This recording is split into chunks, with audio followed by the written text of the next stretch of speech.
সবাই কেমন আছেন? চলে আসছি উর্মিলা কিচেন থেকে। আজকে সকালে ঘুম থেকে উঠে অনেক বাতাস আর ওয়েদারটা এত ভালো ছিল বলার মতো না। তো ৪৫ মিনিটের মতো একদম হেঁটে চলে আসলাম।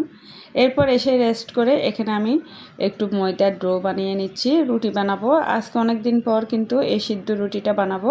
সিদ্ধ রুটিটা অনেক দিন পর্যন্ত বানাই না, কারণ সকালে আমার সময় থাকে না। আমি সকাল ৯টার ভিতর একদম বের হয়ে যেতে হয়, প্রায় ৮:৩০টার দিকে বের হয়ে যাই। তাই প্রতিদিন আমি এইভাবে বাসায় আসলে রুটি বানানো সম্ভব হয় না।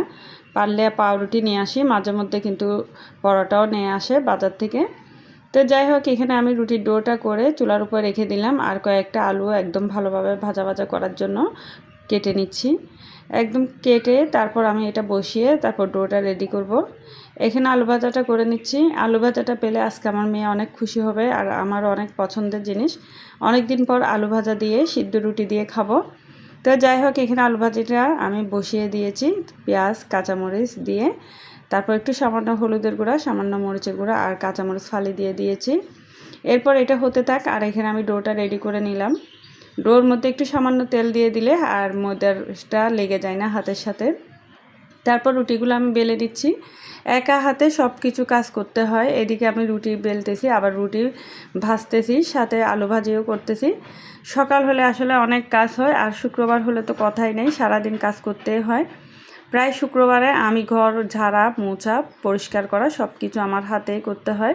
ওই দিন আমার অনেক ক্লান্ত হয়ে যায়, কারণ আমি প্রতি সপ্তাহের মধ্যে এই একদিনে বেশি করে কাজ করি বাসায়, আর অন্যান্য দিন শুধু রান্নাবান্নাটা করি, কারণ স্কুল খোলা থাকলে এত কিছু করা সম্ভব হয় না। তো যাই হোক, এখানে আমি রুটিগুলো ভালোভাবে বেলে নিচ্ছি। রুটিগুলো আমার প্রায় বেলা হয়ে গিয়েছে, আর এখানে আমি আলু ভাজিটাও একটু সামান্য নাড়াচাড়া করে দিচ্ছি।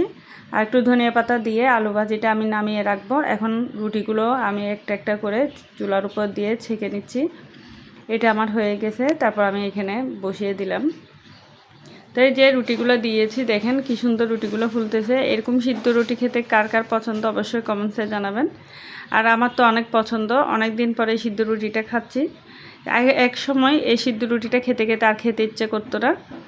আর আমার একটা বদ অভ্যাস আছে, আমি এই যে রান্না করতে করতে কিছুক্ষণ পরপর গ্যাসের চুলাটা মুছি। এই মুছতে গেলে আমার হাতটা অনেক জায়গায় একদম দাগ হয়ে গিয়েছে। চুলাটা গরম থাকে, তারপরও মনে থাকে না, মুছে ফেলি। তো যাই হোক, আমার মনে হয় প্রতিটা মেয়েরা এভাবে করে। রুটিগুলো একটা একটা করে ভাজা শেষ। এই যে দেখতে পাচ্ছেন সব প্রায় ভাজা হয়ে গিয়েছে, আর কি সুন্দর ফুলছে। তো যাই হোক, রুটি ভাজা শেষ। এখন আমি সব ডাইনিংয়ে নিয়ে যাব। পুরো ভিডিওটা দেখবেন, সবার কেমন লেগেছে অবশ্যই কমেন্টস করে জানাবেন। আজকে এ পর্যন্ত, সবাই ভালো থাকেন, সুস্থ থাকেন। আল্লাহ হাফেজ।